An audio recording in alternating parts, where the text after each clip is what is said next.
ज्यादातर फील्ड्स में मास्टर की पहचान उसकी टॉप पोजीशन से होती है और लार्ज और मिड कैप फंड्स की कैटेगरी में Kotak large and mid cap fund को एक मास्टर कहना बिल्कुल गलत नहीं होगा। पिछले 5 सालों में ये फंड एयूएम के मामले में लगातार थर्ड या फोर्थ रैंक पर बना रहा है और इसी दौरान इसके एसेट्स हर साल अराउंड 38% की ग्रोथ से बढ़े हैं। अब बात करते हैं चैलेंजर की। देखिए, किसी भी फील्ड में चैलेंजर की असली पहचान उसकी तेजी से बढ़ती ग्रोथ से होती है। लार्ज और मिड कैप फंड्स में ICICI Prudential large and mid cap fund इस क्राइटेरिया पर एकदम फिट बैठता है। 5 साल पहले तक एसेट्स के मामले में ये फंड 6 पोजीशन पर था। बीच में थोड़ा डाउनफॉल आया और 2022 में ये फिसल कर 11th पोजीशन पर चला गया, लेकिन उसके बाद इसने बहुत तेजी से कमबैक किया। साल 2026 में इसने वापसी करते हुए टॉप 5 में अपनी जगह बनाई और अब ये 4th रैंक पर आ चुका है। इसने Canara Robeco large and mid cap fund को पीछे छोड़कर ये पोजीशन हासिल की है। अब पिछले 5 सालों में इस फंड का एम हर साल 49% की इंप्रेसिव ग्रोथ के साथ बढ़ा है। अब ये fund Kotak large and mid cap fund को एकदम क्लोजली फॉलो कर रहा है और इसके एसेट्स अब लगभग कोटक के बराबर ही पहुंच गए हैं। अब सवाल ये है कि अगर आप large and mid cap fund में इन्वेस्ट करना चाहते हैं तो should you pick the master which is Kotak large and mid cap fund और you should go with the challenger which is ICICI Prudential large and mid cap fund. और इस video में हम इसी पर बात करेंगे।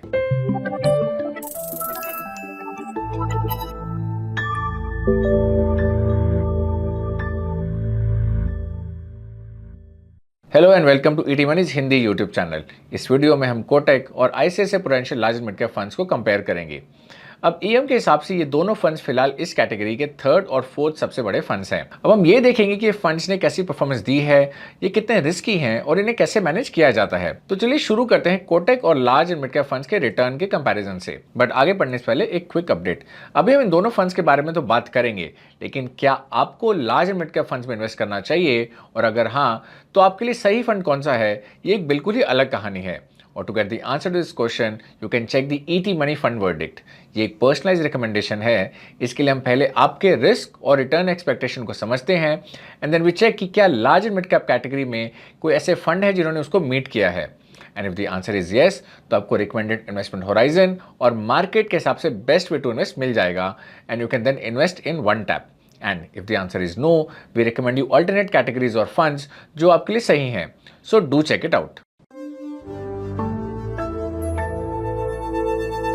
यहाँ हम दोनों फंड्स को कई अलग अलग मैट्रिक्स पे कंपेयर करेंगे। साथ ही बेहतर पर्सपेक्टिव के लिए हम इंडेक्स और कैटेगरी रिटर्न से भी कंपेयर करेंगे। लार्ज और मिड कैप फंड्स के लिए सही index Nifty large mid cap 250 TRI है। तो चलिए सबसे पहले बात करते हैं सबसे बेसिक और सबसे पॉपुलर रिटर्न मैट्रिक की, जो है ट्रेलिंग रिटर्न्स। पिछले 3, 5 और 7 साल के ट्रेलिंग रिटर्न्स के मामले में ICICI Prudential large and mid cap fund एक अनडिस्प्यूटेड विनर रहा है। इसके रिटर्न्स लगभग 18 से 20% पर एनम के रेंज में रहे हैं। Kotak large and mid cap fund category से तो आगे है, लेकिन इंडेक्स से थोड़ा पीछे रह गया है।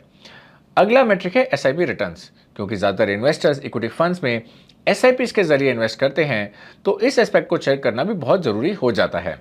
यहाँ पर भी ICICI Prudential large and mid cap fund ने बाकी सबको पीछे छोड़ते हुए अपनी लीड मेंटेन की है। इसके एसआईपी रिटर्न्स 7% से 17% पर एनम की रेंज में रहे हैं। Kotak large and mid cap fund ने भी काफ़ी सॉलिड परफॉर्मेंस दी है और हर पीरियड में कैटेगरी एवरेज को आउटपरफॉर्म किया है। अब 3 और 5 साल के ब्रैकेट में तो ये इंडेक्स से आगे है, लेकिन 7 साल के लंबे पीरियड में ये इंडेक्स से थोड़ा पीछे रह गया है। चलिए अब देखते हैं इनके एनुअल रिटर्न्स, ताकि हमें इनकी परफॉर्मेंस की कंसिस्टेंसी की सही आइडिया भी मिल सके। एनुअल रिटर्न्स की बात करें तो यहाँ मुकाबला एकदम कांटे की टक्कर का है। पिछले 8 सालों का डेटा देखें तो Kotak large and mid cap ने 2 बार आईसीआईसीआई प्रूडेंशियल, इंडेक्स और कैटेगरी तीनों को एक साथ बीट किया है। वहीं ICICI Prudential large and mid cap ने ये फीट 3 बार अचीव की है। और हैरानी की बात यह है कि इंडेक्स ने भी 3 बार बाकी सबको पीछे छोड़ दिया है, लेकिन इन 8 सालों में से एक बार भी कैटेगरी एवरेज टॉप पर नहीं आ पाया। फाइनली अब 2018 से अब तक के 3 ईयर और 5 ईयर रोलिंग रिटर्न्स पर एक नज़र डालते हैं। क्योंकि रोलिंग रिटर्न्स में ट्रेलिंग रिटर्न्स के बहुत सारे अलग अलग टाइम पीरियड्स कवर होते हैं, इसलिए एक सिंपल ट्रेलिंग रिटर्न के मुकाबले ज़्यादा एक्यूरेट और रिलायबल पिक्चर देता है। 3 ईयर और 5 ईयर दोनों के पीरियड्स में ICICI Prudential large and mid cap ने बाकी सबको पीछे छोड़ दिया है। वहीं Kotak large and mid cap category average से तो आगे है, लेकिन इंडेक्स को बीट नहीं कर पाया है। ओवरऑल देखा जाए तो रिटर्न्स के मैट्रिक्स पे ICICI Prudential large and mid cap ने Kotak large and mid cap से बेटर परफॉर्म किया है। लेकिन यहाँ एक बात ध्यान देने वाली है, Nifty large mid cap 250 index ने दोनों फंड्स को काफी हद तक टक्कर दी है और खुद एक बहुत ऑप्शन बनकर उभरा है। कैटेगरी फंड्स ने थोड़ा डिसअपॉइंट किया है और इस कैटेगरी के बहुत सारे फंड्स के लिए इंडेक्स को बीट करना मुश्किल हो रहा है। अब अगर आप Nifty large mid cap 250 index के बारे में और ज्यादा जानना चाहते हैं तो आप हमारी इस टॉपिक पर वीडियो देख सकते हैं और लिंक डिस्क्रिप्शन में है। नेक्स्ट चलिए इन दोनों फंड्स के रिस्क प्रोफाइल का एक कंपैरिजन देखते हैं। यहां हम 4 इंपॉर्टेंट मैट्रिक्स चेक करेंगे: standard deviation, Sharpe ratio, Sortino ratio and downside capture. सबसे पहले बात करते हैं स्टैंडर्ड डेविएशन की। ये मैट्रिक हमें फंड की वॉलिटिलिटी यानी रिटर्न्स में होने वाले वेरिएशंस का आइडिया देता है। इससे पता चलता है कि फंड के रिटर्न्स अपने एवरेज से कितना डेविएट करते हैं। अगर स्टैंडर्ड डेविएशन कम है तो उसका मतलब है कि रिटर्न्स अपने एवरेज के काफ़ी करीब रहते हैं, लेकिन अगर ज़्यादा है तो रिटर्न्स में फ्लक्चुएशंस काफ़ी ज़्यादा होता है। सीधी बात है, हाई स्टैंडर्ड डेविएशन का मतलब है ज़्यादा वॉलिटिलिटी और लो स्टैंडर्ड डेविएशन का मतलब है लो वॉलिटिलिटी। अब यहाँ Kotak large and mid cap fund, ICICI Prudential large and mid cap fund index और कैटेगरी के मुकाबले बेटर परफॉर्म कर रहा है। ये फंड अपनी वॉलिटिलिटी को काफ़ी अच्छे से कंट्रोल करता है। वहीं दूसरी तरफ ICICI Prudential large and mid cap category के मुकाबले ज़्यादा वॉलेटाइल है, लेकिन इंडेक्स के कंपैरिजन में इसमें वॉलिटिलिटी काफ़ी कम है। चलिए अगला मैट्रिक जो हम देखेंगे वो है शार्प रेशो। शार्प रेशो हमें बताता है कि फंड ने कितने रिस्क एडजस्टेड परफॉर्मेंस दी है, यानी फंड ने रिस्क के मुकाबले कितना एक्स्ट्रा रिटर्न जनरेट किया है। ये नंबर जितना ज़्यादा होगा फंड उतना ही बेहतर माना जाएगा। यहाँ पर ICICI Prudential large and mid cap ने Kotak large and mid cap के मुकाबले थोड़ा बेटर परफॉर्म किया है, लेकिन इन दोनों ही फंड्स ने कैटेगरी और इंडेक्स के कंपैरिजन में काफ़ी बेटर रिटर्न्स दिए हैं। चलिए अब बात करते हैं सॉर्टिनो रेशो की। सॉर्टिनो रेशो भी शार्प रेशो की तरह हमें फंड के रिस्क एडजस्टेड परफॉर्मेंस ही बताता है, लेकिन ये सिर्फ डाउनसाइड वॉलिटिलिटी को ध्यान में रखता है, अपसाइड वॉलिटिलिटी को नहीं। और ये लॉजिकल भी है, क्योंकि इन्वेस्टर हमेशा नीचे गिरते मार्केट में रिस्क से बचना चाहते हैं, ऊपर जाते मार्केट से नहीं। सॉर्टिनो रेशो जितना ज़्यादा होगा उतना ही अच्छा है। यहाँ पर भी ICICI Prudential large and mid cap ही सबसे बेहतर निकल कर आ रहा है। Kotak large and mid cap ने यहाँ भी काफ़ी कंसिस्टेंट परफॉर्मेंस दी है और एक कैटेगरी और इंडेक्स दोनों के मुकाबले बेहतर रहा है। लास्टली चलिए अब चेक करते हैं डाउनसाइड कैप्चर रेशो। ये रेशो में बताता है कि बेंचमार्क के मुकाबले कोई फंड कितना गिरता है। अगर डाउनसाइड कैप्चर 100 से कम है तो इसका मतलब है कि फंड बेंचमार्क से कम गिरता है। 86.76 की डाउनसाइड कैप्चर रेशो के साथ Kotak large and mid cap इस मैट्रिक पे सबसे बेटर काम कर रहा है। इसका सिंपल मतलब ये है कि जब बेंचमार्क 10% गिरता है तो ये फंड सिर्फ 8.7% ही गिरता है। ICICI Prudential large and mid cap fund category से तो बेहतर है, लेकिन 98 का डाउनसाइड कैप्चर रेशियो के साथ ये थोड़ा हाई साइड पर है। ओवरऑल देखा जाए Kotak large and mid cap volatility और डाउनसाइड के कंट्रोल करने में काफ़ी अच्छा काम करता है, लेकिन रिस्क एडजस्टेड परफॉर्मेंस के मामले में ICICI large and mid cap fund इससे एक कदम आगे है।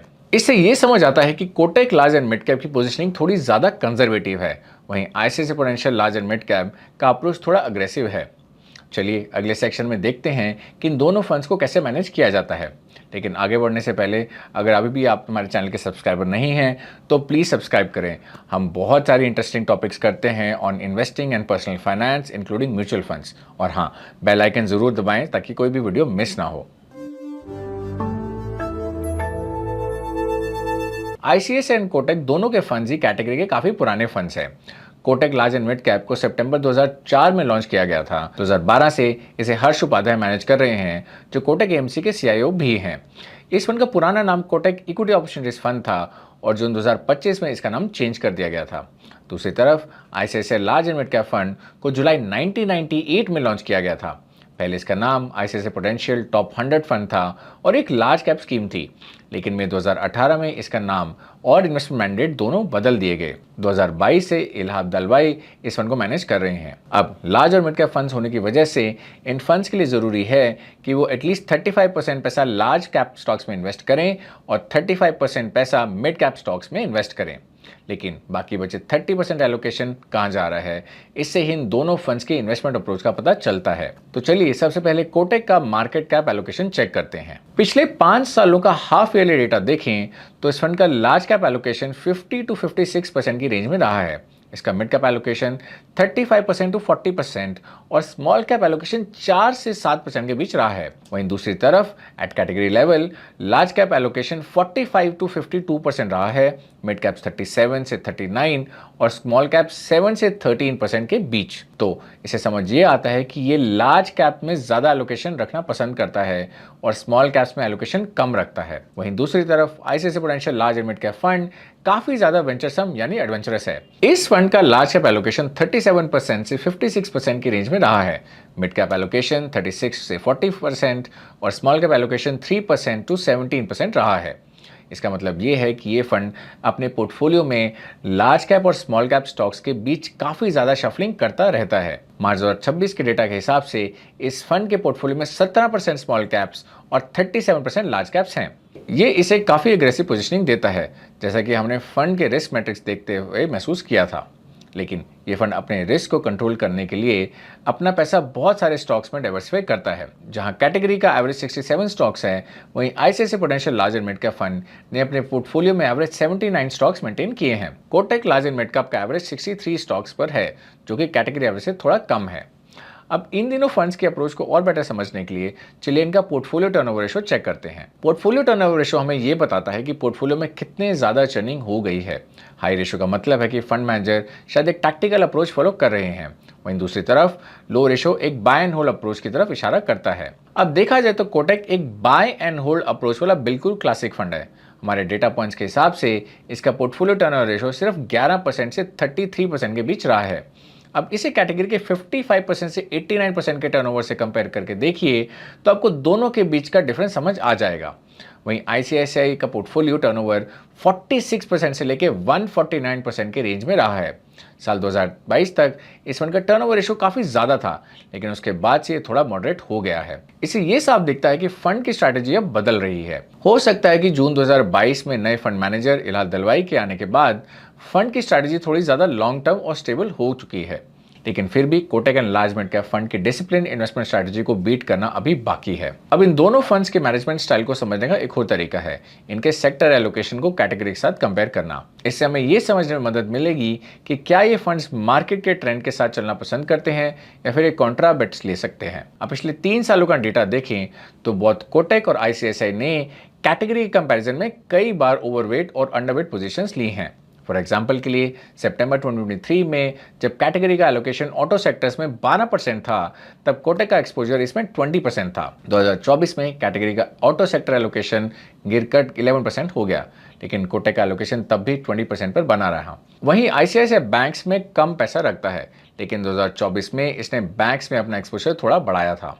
इन दोनों फंड्स ने कुछ अलग सेक्टर्स पर भी भरोसा दिखाया है। कोटक कैपिटल गुड्स को लेकर काफी पॉजिटिव है, वहीं आईसीआईसीआई का फोकस रिटेलिंग पर ज्यादा है।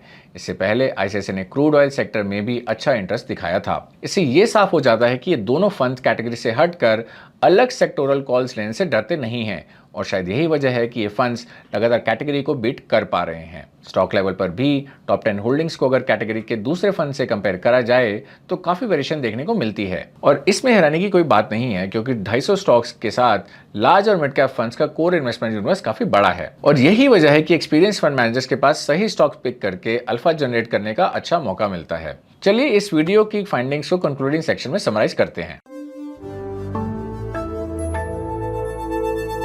आपकी स्क्रीन पर कोटक और आईसीआईसीआई फंड्स की कंपैरिजन की समरी है। रिटर्न्स के मामले में आईसीआईसीआई एक क्लियर विनर है, लेकिन ये थोड़ा ज़्यादा वॉलेटाइल भी है। हालांकि अगर शार्प और सितिनो जैसे रिस्क एडजस्टेड परफॉर्मेंस मैट्रिक्स को देखें तो वहाँ भी आईसीआईसीआई बेटर परफॉर्म कर रहा है, लेकिन जब बात डाउनसाइड प्रोटेक्शन की आती है तो कोटक बेटर साबित होता है। ये डेटा पूरी तरह से कोटक को एक लो वॉलेटिलिटी और सेफ ऑप्शन का रूप में दिखाता है और आईसीआईसीआई को ज्यादा रिवॉर्डिंग लेकिन रिस्कियर कैटेगरी में रखता है। यही ऑब्जर्वेशन इनके मैनेजमेंट स्टाइल से भी कंफर्म होती है। कोटक एक कम अग्रेसिव फंड है जो बाय एंड होल्ड और वैल्यू ओरिएंटेड अप्रोच पे चलता है, वहीं आईसीआईसीआई ज्यादा अग्रेसिव है जो गार्प यानी growth at reasonable price strategy को फॉलो करता है। And with this we have come to end of this video. I hope आपको ये वीडियो अच्छा लगा, और अगर आपको ये अच्छा लगा तो अपने फ्रेंड्स और फैमिली के साथ इसे जरूर शेयर करें। We'll be back soon with another video. Till then, take care. Mutual fund investments are subject to market risks. Read all scheme related documents carefully.